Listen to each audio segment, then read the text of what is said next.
Well, thank you so much for joining us today for National Trends in Collective Giving. To remind everyone here, Impact Austin is a women's collective giving organization based in Central Texas.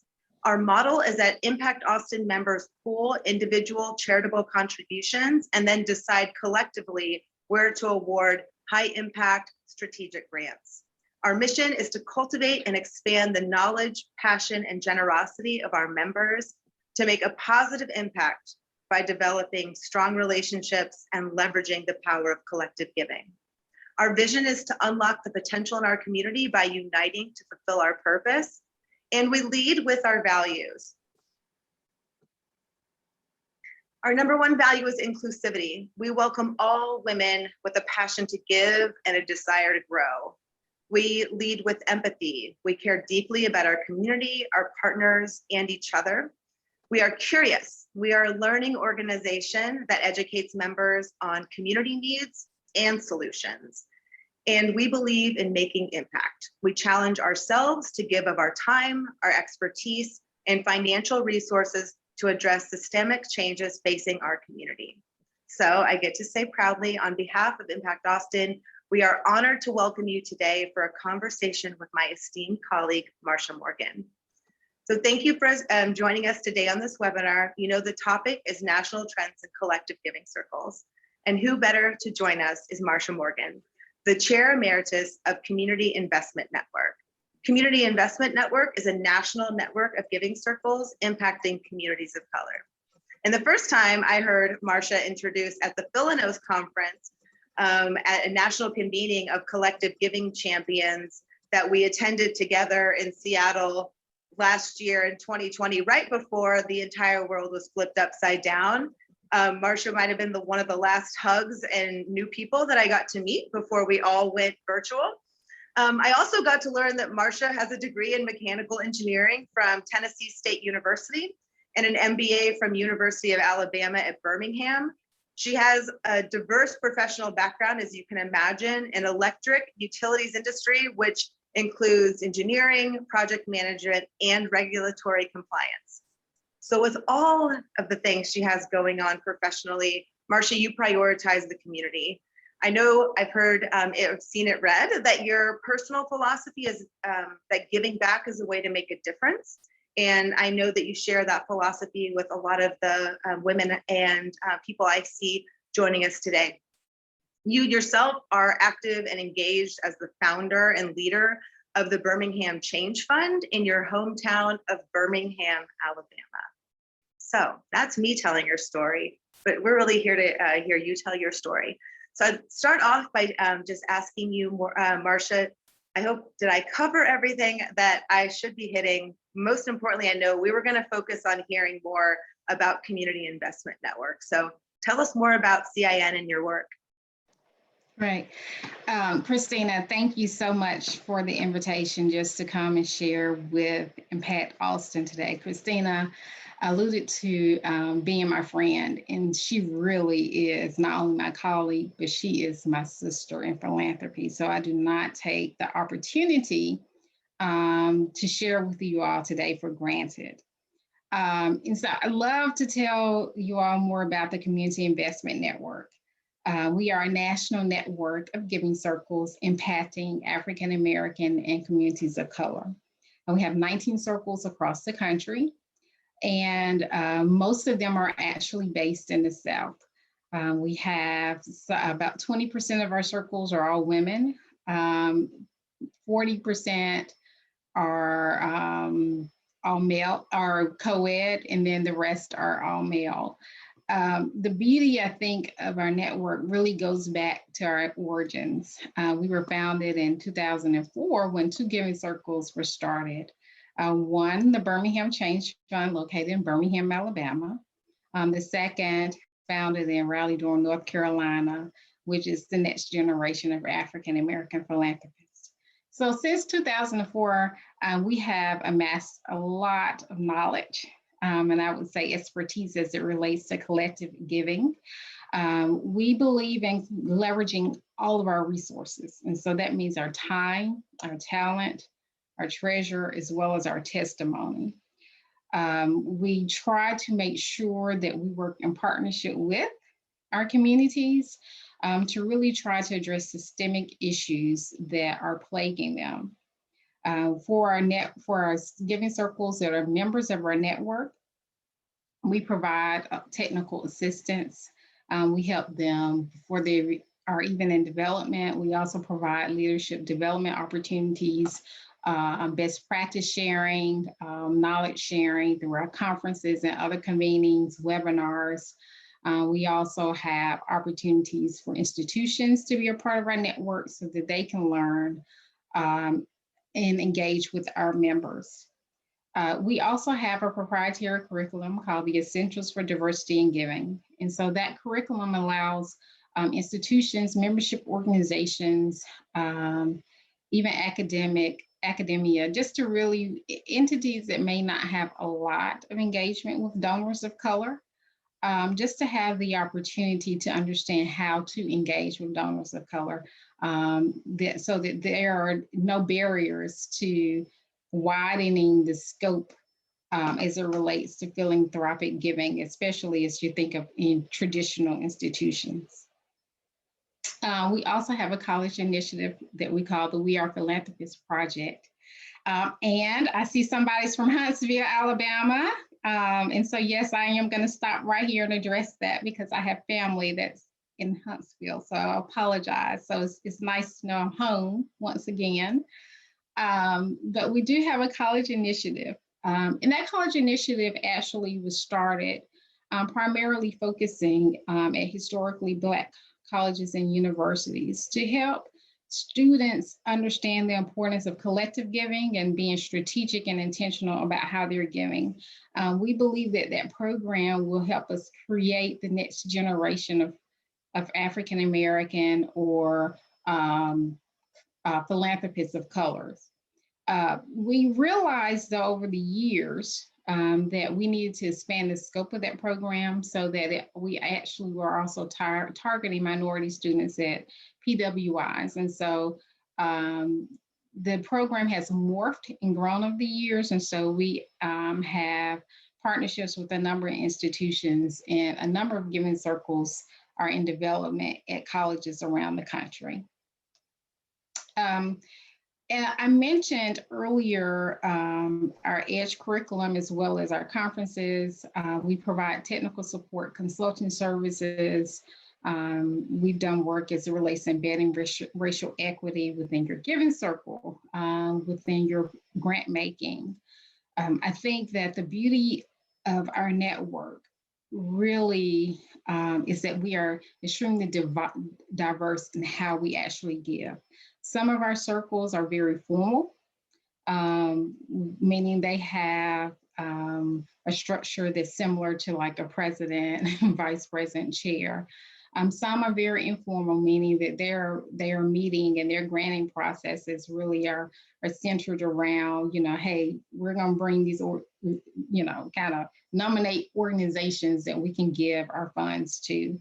And so it's almost like an angel investor or secret angel way of model of giving back to the community. But the beauty is that there is this intentionality about not only making this investment in dollars, but also how can we partner with those organizations? How can we really impact them? How can we use our influence as leaders in our communities to strengthen the work that they're doing? We believe in trying to be a voice for those that don't have a voice. And so that means wherever we are afforded the opportunity to maybe have a seat at the table and to expand the scope of those organizations, we try to make sure we're an advocate for them.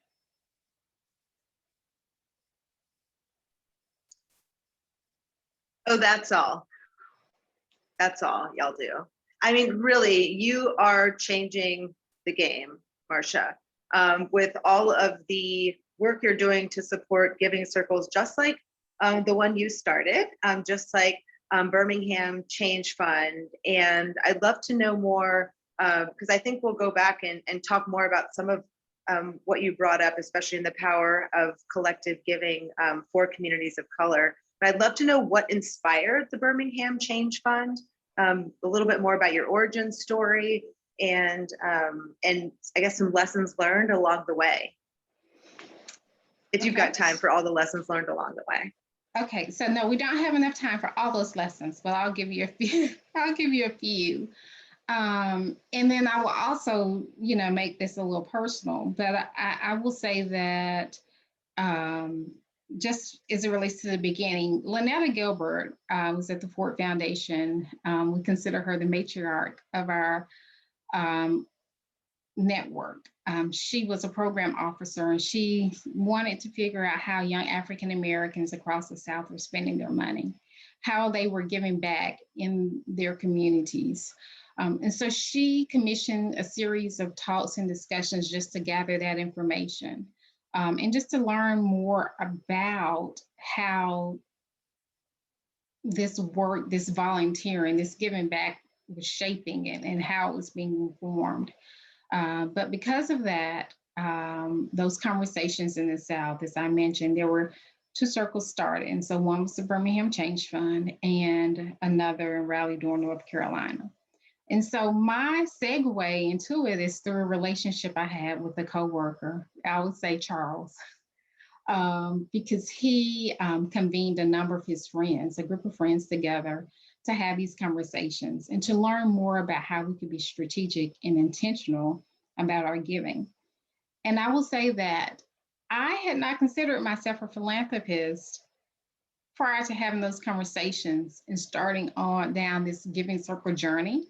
And so when you think back to 2004, number one, just growing up, I always gave back. I always saw it modeled in my community. I saw my mother do it, my grandmother do it. It was pervasive throughout my church and just folks, elders and all those things, but never would I have termed it or used the proper terminology of calling it philanthropy.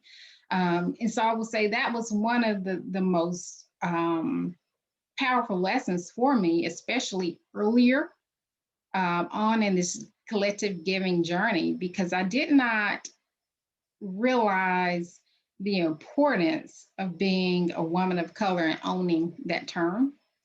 And so once I could do that, I think that allowed me to understand the power of working collectively with like-minded people to solve problems. And so the Birmingham Change Fund, when we started, we had 3 areas that we were focused on: healthcare, economics, and education.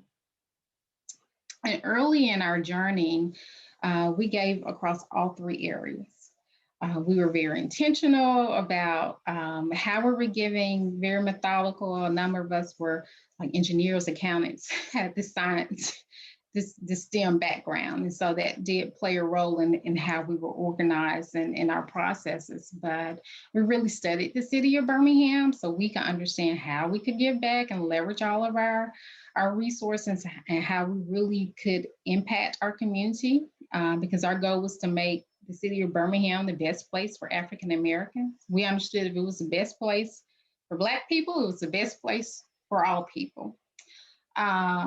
But over the years, as we continued to make grant awards and serve on boards and just evolved in our giving and on this journey, we decided that we wanted to be a little more strategic and intentional. And so we actually decided to narrow focus from 3 areas just to 1, and we decided to focus on education. We took an entire year to study the school system in the city of Birmingham. We talked to everyone from students, city council people, the mayor, the school superintendents, toured schools, retired librarians, anyone that was in teachers, parents, anyone that was really in the community that would have a stake in our educational system. And so after that year of learning, we decided that we were focused on a 3-year grant award that would really help middle school students in our city make gains as it related to STEM. And so that grant award I think for us, it was pretty powerful. It was our largest one that we've given to date at that time. And we definitely saw some gains as it relates to academic performance. But there were some other things that we saw that we recognized. Students who hadn't considered themselves scientists or even wanting to be involved in scientific fields say, oh, okay, well, this is something I could pursue. Volunteering, they started volunteering at the Science Center. So there were just a number of other things beyond the dollars that those students took away. But also because of our grant award, we were very intentional about having exposure for those middle school students to understand that we funded that award for them. So they had a chance to talk to us about philanthropy, about our careers, how to be successful as it relates to even in middle school. How do you interview? How do you speak? How do you present yourself? So we were very intentional about making sure that we not only funded the grant and made sure they had the resources, but that they could tie it back to folks in the community that look like them, and to see examples of what, their futures could possibly look like. I think that is one of the most powerful things that you can do as it relates to granting that I have realized. And so CIM believes a lot in the testimonial piece. And so it's also about sharing how you're giving, but also sharing your experience and what you're able to do and how you can pay it forward.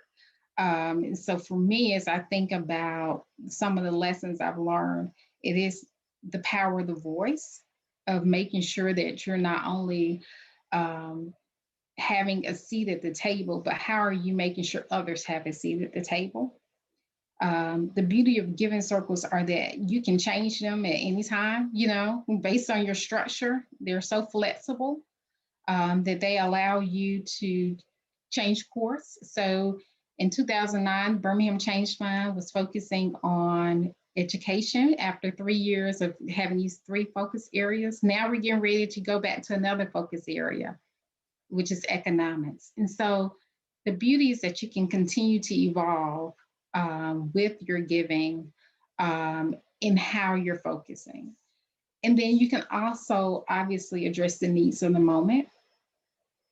And so whether that's related to COVID issues, racial injustice, or other things that are plaguing your community, giving circles allow you to be closer to the issues at hand because you really are embedded in a part of the community. If you are doing work that's community informed as well as community led.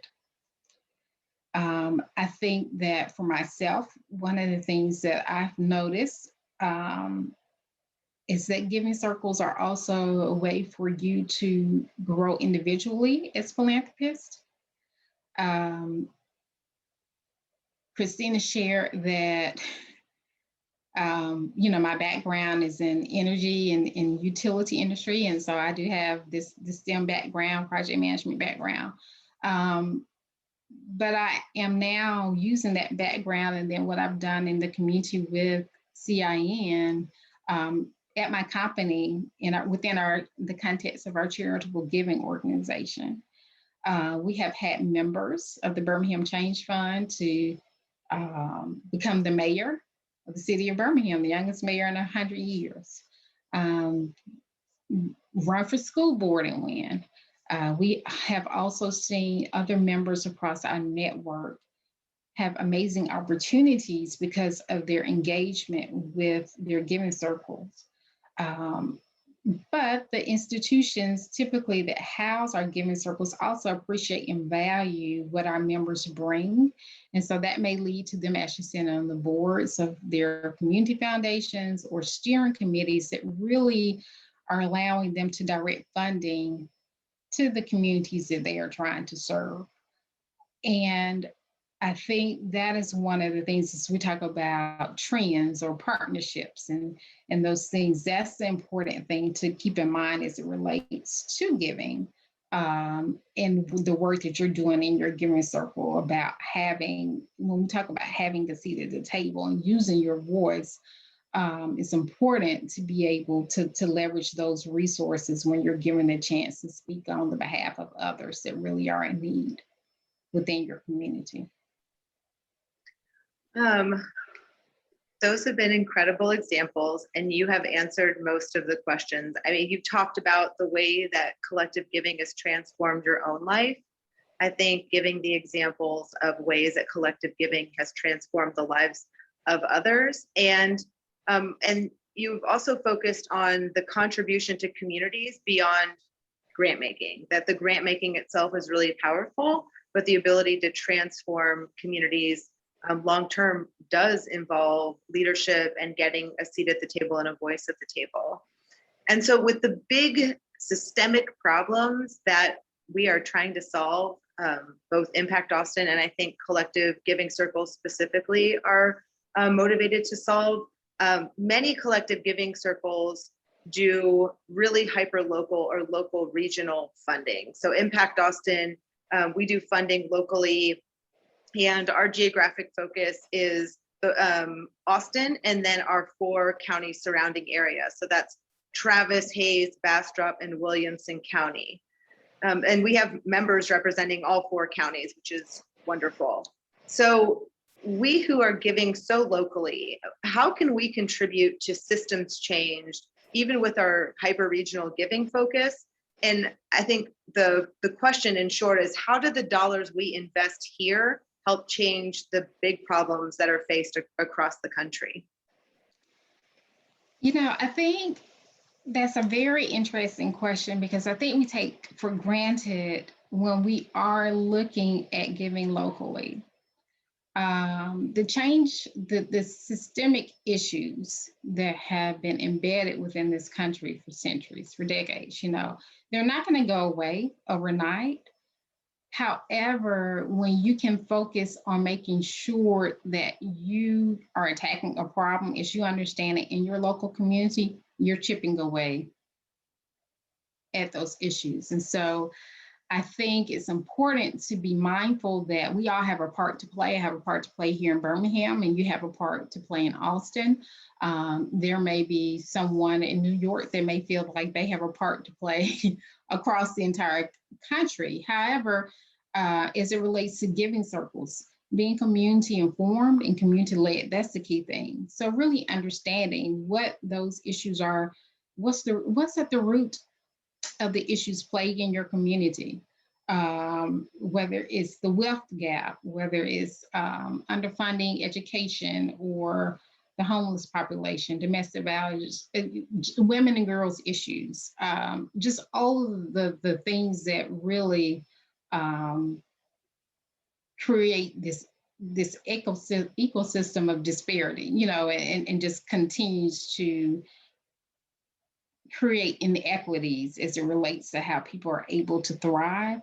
I don't believe that we should ever get away from or think that our giving, if it's hyper local, that's inadequate, because it's not. As long as it's strategic and intentional, and that's the way to attack those problems, and you actually are addressing those things. Who's to say that this grant that you funded is not going to impact one young girl who's going to now be able to go to college because she was exposed to like the STEM education, or she had this after school program that she could go to. But because of that experience that you funded, like her life changed, she goes to college, and then maybe she goes on and becomes this great researcher or teacher, or does these other things that really impacts not only your state, but also the country, for example. I think that we should, sometimes we kind of get caught up in, and it's not a bad thing, of just wondering, is our giving enough? But I think it's always important just to be mindful of leveraging all of those resources, and understanding that we all have a role to play. And it's not necessarily that our role is going to just make all of the issues go away, but we can address some of the issues by being strategic and intentional in our community through our giving.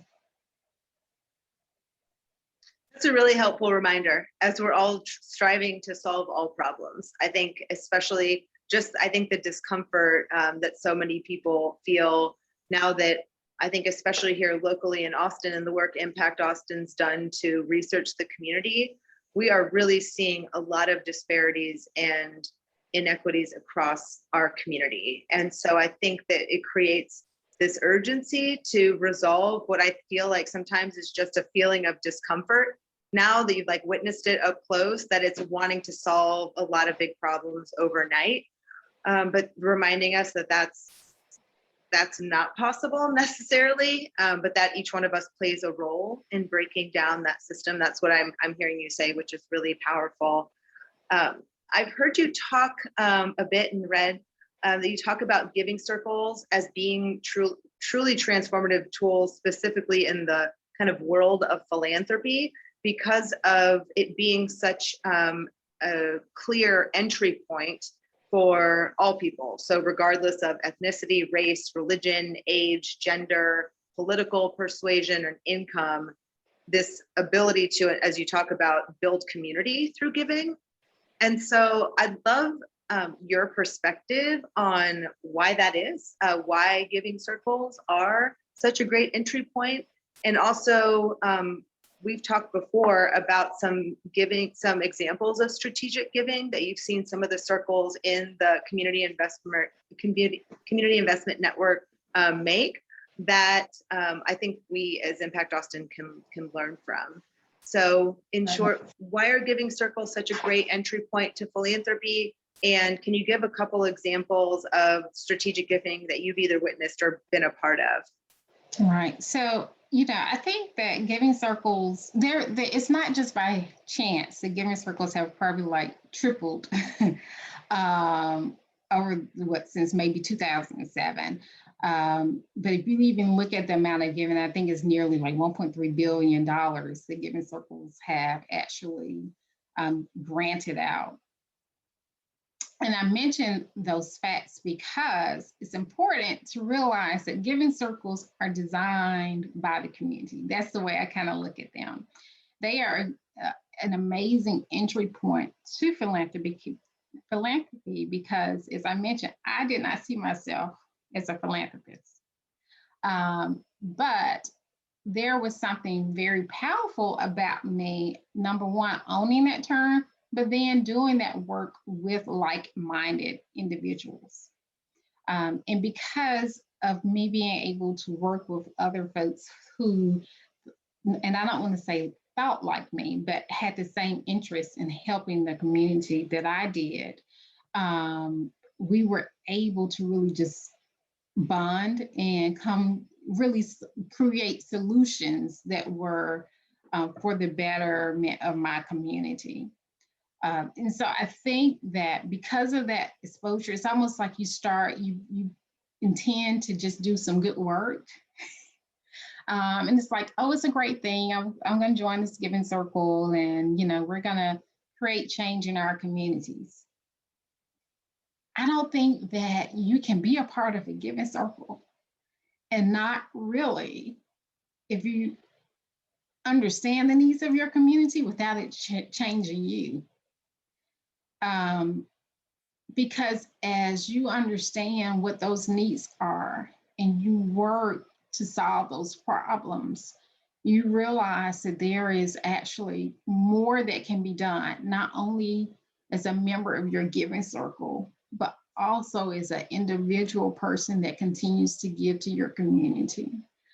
Giving circles, when I think of them, they are not necessarily just for people who are trying to have fun per se. They really are for people who are really trying to be strategic or intentional about the work they're doing, which means folks probably have already been engaged in some type of giving back. I think giving circles provide people with the opportunity to refine those skills and develop them and really enhance them for the better good of their community. And they allow you to take your giving beyond what just feels good, to allow you to understand the power and influence that you have collectively, but also individually. And so when I say that, I think it's a great entry point. It's like a great entry point for philanthropy because you're doing it in family, in concert with other people, but because of what you're learning, because of what you see and how you're growing, that really allows it to be a springboard to other opportunities as it relates to how you can really impact those systemic issues and create change and influence policies. Allows you to be an advocate, allows you to just maybe speak up or to have more of an understanding about how issues are just really pervasive, but also how you can do more, whether it's serving on a board or whether it is bringing in a speaker or leveraging a network or partnership. I think a lot of times giving circles, and I know for our giving circles, very intentional about maybe granting to organizations that are often overlooked. And a lot of times organizations that are often overlooked, they're overlooked because they're under-resourced. They don't have the staff that they need. They don't have, the best marketing, but they're the ones hitting the pavement every single day, making making the difference, the largest difference in the communities. And so what we've noticed within our network are that there are a number of ways that you can continue to impact. So we have a circle in North Carolina, Legacy of Tradition, and they are an all-male giving circle. And they noticed that the school suspension rates for Black males in their district were high. And there was a steering committee formed, and they had an opportunity to actually participate on that steering committee. And because of them having a seat at that table, they were able to really give school officials a different way of thinking, a different contextual way of thinking about what does this really do for a child, suspending them to this point, and what are the real issues on why they're being suspended. Sometimes it takes having someone to ask the right questions to address what the real issues are. And so because they were able to participate in that steering committee and they leveraged their voices, those school suspension rates have declined drastically for Black males in that county. After last summer, there were a number of our circles that had opportunities to actually establish funds at their community foundations. But not only did they establish the funds in partnership with their community foundations, they actually led the development of how those funds will be dispersed to communities of color.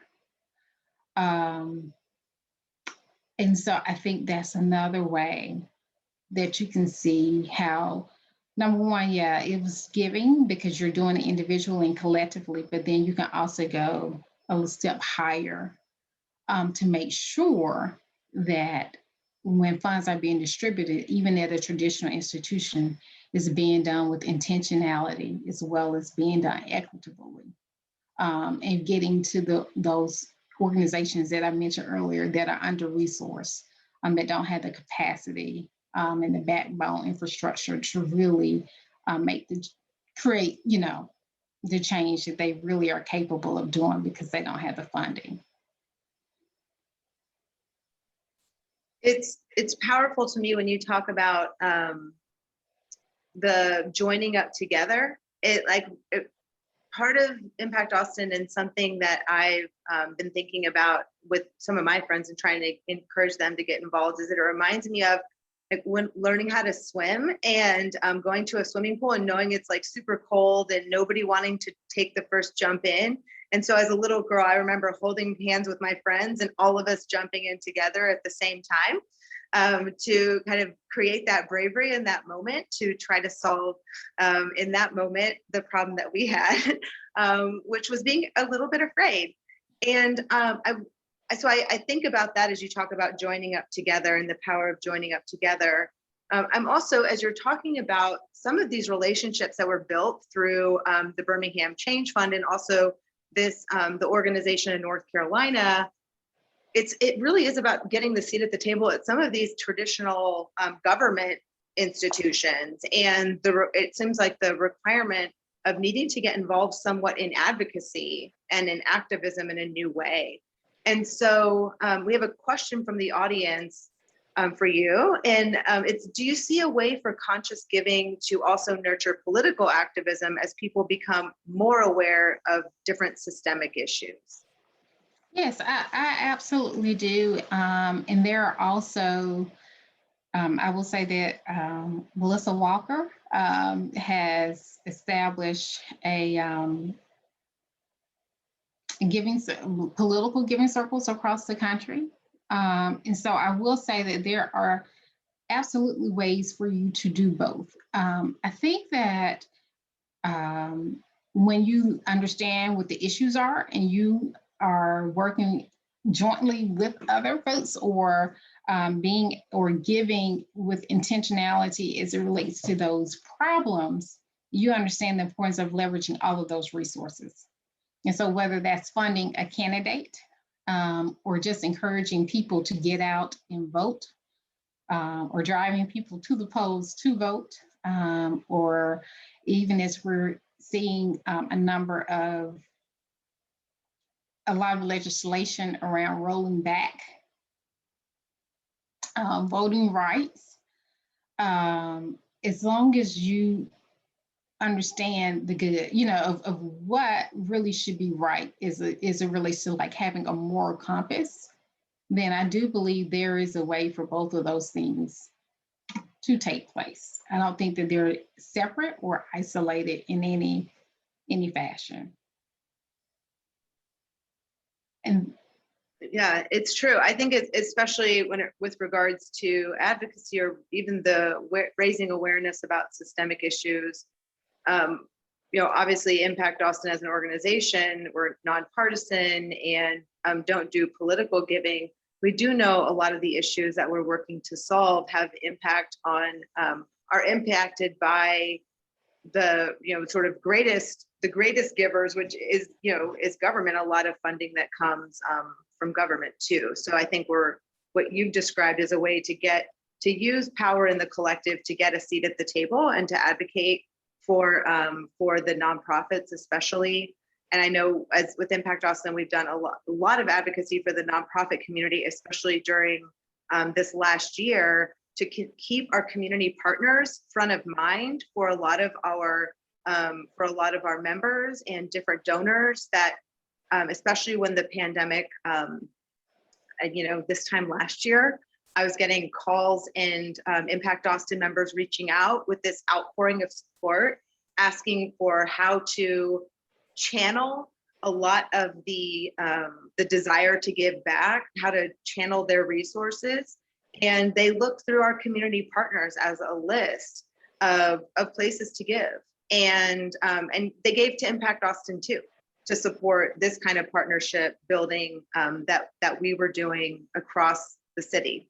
So it looks like we have another question from MeTech, or it's a two-part question. And then I invite anyone else, if you've got questions here in the chat, go ahead and throw them in the chat for Marsha. And then I'm going to do a little update about Impact Austin business and happenings.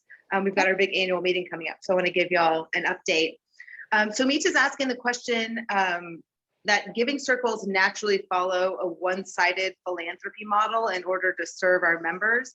How do we give grants with equal participation from the communities that we serve from the start of the process? So I will say that that's an interesting question. Now, and I will tell you how the Birmingham Change Fund does our grant making. And so I mentioned earlier, we kind of take time, like a year or longer, to study the community and those issues. But we also invite community members to be a part of our grants review process. So once we get the RFPs in, we invite them to actually do site visits with us, as well as to rate our the proposals that we receive. And so I do think that is just one way that you can include, that's an example of how you can make sure that you include community members are a part of that process. I would not shy away from actually asking former grantees to be a part of the process. In that same manner, there's a lot that you can learn. I think we should always be in the state of continuous learning and improvement. So we should never really have grant cycles where we don't get feedback from those that we granted to. And we should also make sure that even in that process, we're thinking about how to be intentional about who to engage. Because if you think of site reviews and site visits, and you're able to expand the scope of who's actually those voices are being able to kind of chime in on the process, that's also a great way to share your work as an organization and possibly even diversify and expand your membership. So just keep those things in mind. And so those are just a few examples. Now you can always consider even allowing community members to experience the power of grant making by you seeding. Let's say you may set aside $5,000 or $10,000 and say, we're going to let community members decide who gets this grant award, and remove yourselves from that process totally. And that's just another example. Those are some very good examples, and you are speaking to many of us as the work we focused on with Impact Austin this last year has resulted in our board at the last meeting approving a strategic advisory council. One of the co-founders of the Strategic Advisory Council is on with us today. So Lorene Phillips, I'm gonna just give you a quick shout out and a wave on the screen. Hello, Lorene. Lorene and Becky Austin, who many of you know, are going to be the inaugural co-chairs of a Strategic Advisory Council to follow the advice that Marsha is giving us, creating a space for community members and Impact Austin members to exchange ideas, to really get the value of thought leadership from members of the community as we continue to refine both our membership and our the process to becoming a member, as well as our grant making process. So we are on our way to following some of your advice. The other being the recommendation to invite and make space for community partners to join our grant making process and Impact Austin as well. So with each Impact Austin grant also comes a membership for a representative from each one of our community partners to join Impact Austin, getting full membership benefits, including participating in grants, volunteering across the organization. We have a lot of leadership opportunities across Impact Austin. So we started that a couple of years ago and have continued to refine it over the last 2 years. And we've already seen increase in diversity of perspective, thought, and background from the members who have come in, Marsha, which has been wonderful. And our community partners have brought quite a bit to the table. But we're also seeing a desire from our community partner members to stick around after that membership and to continue to stay engaged in Impact Austin. And so I think you're speaking to something that we're seeing, but you're reminding us that we really need to continue doubling down at these efforts. So I know that I have learned quite a bit from you today. I know that our partners, my colleagues on this call have as well. And I hope you'll stick around for just another moment, because we'll be doing a little Impact Austin update. But also, if any other questions come through the chat for Marsha, I know that she is able to see the chat. So if any of our other members who are on want to jump in, Marsha's also giving a plug, and I want to give you an opportunity to give a plug about the We Give Summit really quickly with Philanthropy Together. All right.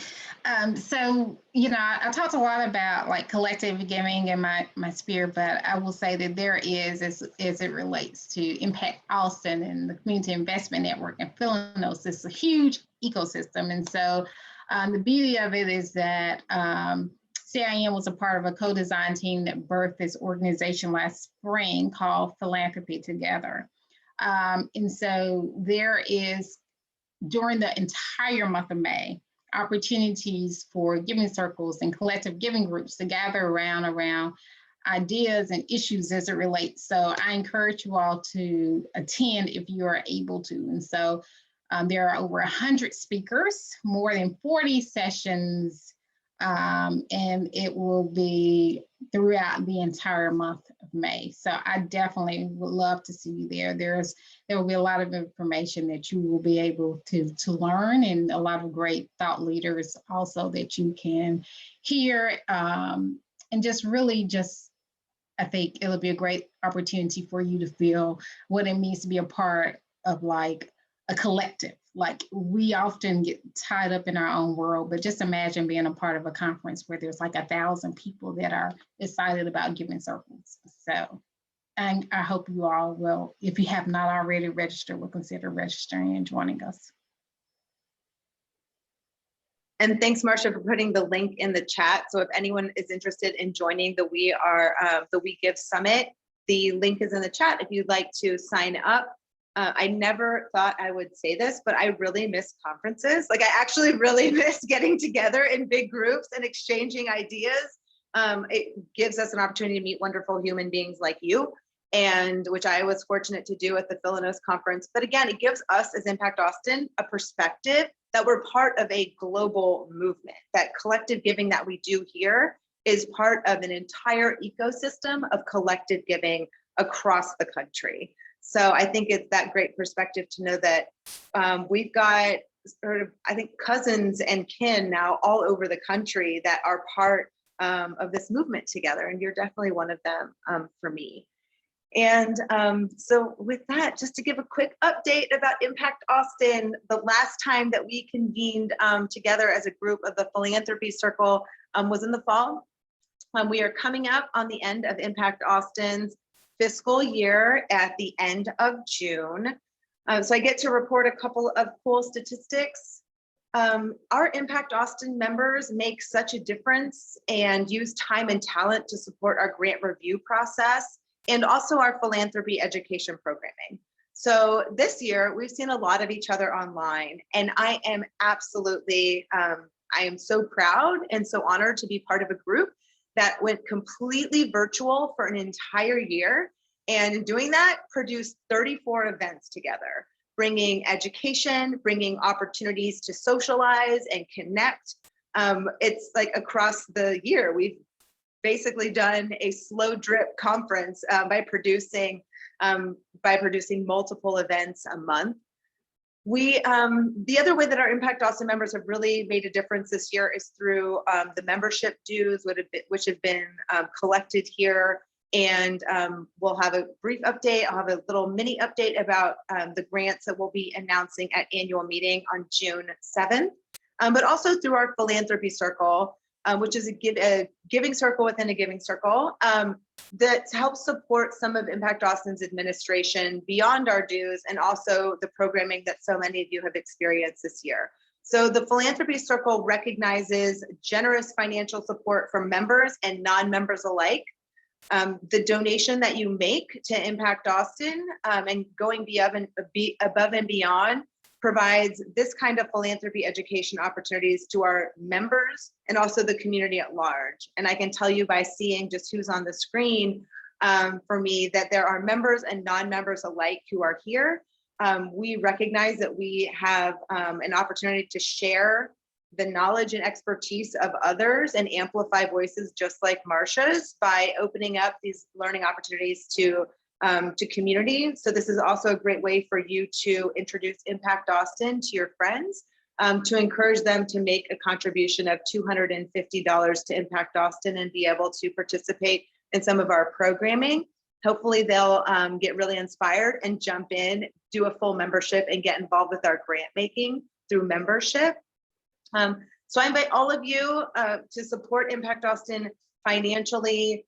And I believe there is a link to the philanthropy circle in the chat if you're interested. Again, all contributions are tax deductible, including membership gifts and gifts to the philanthropy circle.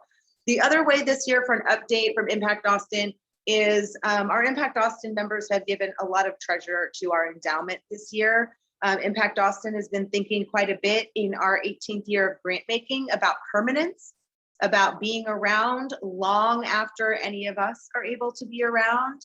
And this year alone, just in one campaign, we've raised over $99,000 to our endowment. I think we are just short of our goal for that campaign, the Trust Your Cape campaign. We're just short of a couple $100 to hit our $100,000 goal. So I do encourage folks to take a look at ways to support Impact Austin's long-term permanence. So I invite all of you now to our annual meeting. And I'm really excited about the annual meeting. And I wish I could be with every one of you in person, but this is probably going to be our one last big online virtual convening, all things being well. And, you know, our annual meeting is our big upcoming celebration of our spring grants. And our spring grants are our education grant and our community grants this year. The Girls Giving Grants have already awarded their grant. In April, we'll get a little moment about that at our annual meeting. But so with each of these grant opportunities, our members work together in review committees to narrow the grants down to 2 finalists. And to remind y'all that as we're funding moving forward, both of the finalists will receive financial support from Impact Austin. When we vote in the upcoming vote in the middle of May, there will be 80% of what we've collected will go to the primary grant.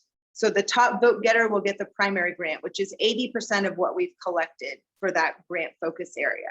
And then the other finalists will receive the secondary grant of 20% of the grant.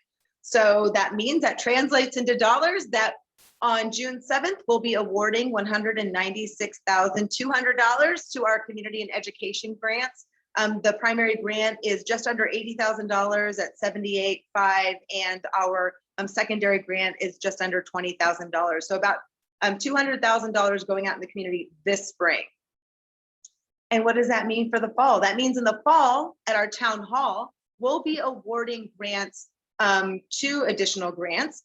And our fall grant cycle and our fall grant pool will be determined by the gifts you make right now.